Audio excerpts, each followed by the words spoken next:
I'm Bryce Allen. I'm the technical director and production manager for River State Theater. This year has been a challenge, mainly because of the things that we've been asked to do to keep people safe. And for Art of Matic, this was the brainchild of Holy Long. And how it all started was one day he gave me a phone call, because he's out in New York right now, and he goes, "I need measurements and pictures of the dock." I said, okay. So I went and took some measurements and pictures, and he sent back the Art of Matic drafting and said, "This is my idea about doing some sort of live theater, but still socially distanced, still safe, still live though, instead of recorded."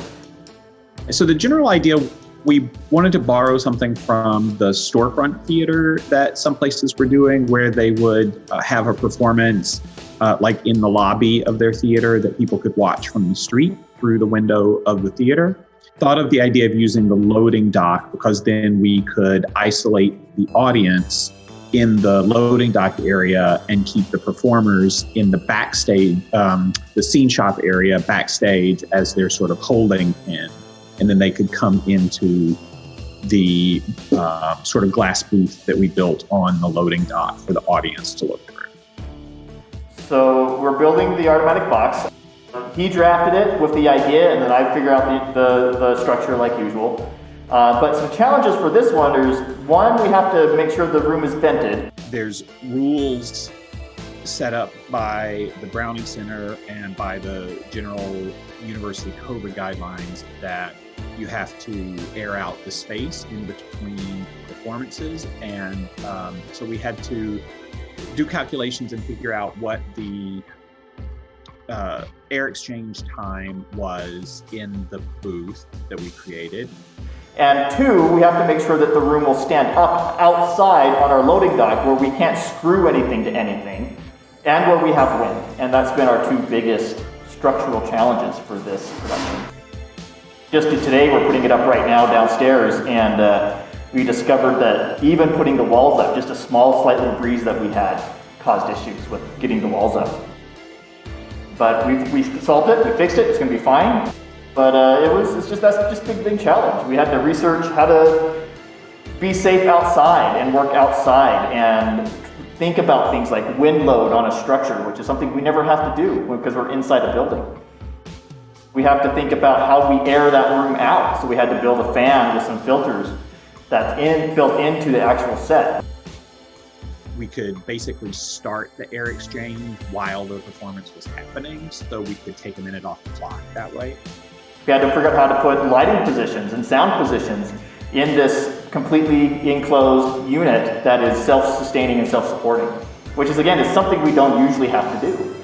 So there was a lot of firsts for a lot of us, and the shop really stepped up. I have really great shop people. They stepped up, they did it, they worked through it. We solved problems as we went, because we weren't sure exactly what we were doing, and it's going to work out. It's going to be a great show.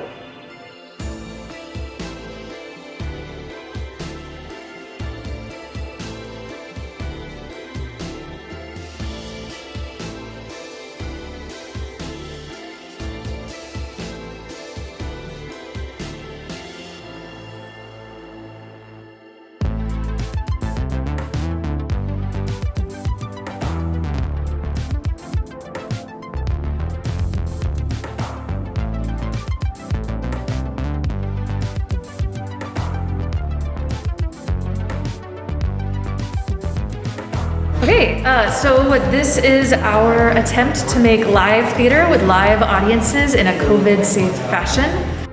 I could not be more excited. We had rehearsal yesterday for our piece, and I actually cried to be rehearsing in a room with people and then to be at tech with all of you. So I think this is really important to us. It's been a very, very long year. I sort of was with this process from the conception and Chloe's idea. Luckily don't have to do any of the constructing or the tech stuff, and so I had the opportunity to collaborate with a colleague in music, Carrie Campbell, and a colleague in dance, Joe Blake.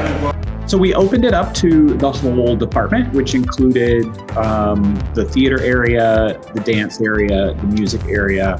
We had some people even that came in from the opera subdivision of the music area. And so it was really nice to be able to incorporate all different types of performance. For our 5 minutes, we're going to collaborate together in an improvisation that explores the idea of this COVID emotional state. And we don't know what's gonna happen. We don't know if it's gonna work, and we're trying to figure it out right now. But that's kind of what's great about this, because we're back to live art. It's not recorded. And so if it's a train wreck that goes down in flames, it's only 3 times in one night, and no one will ever get to see it again.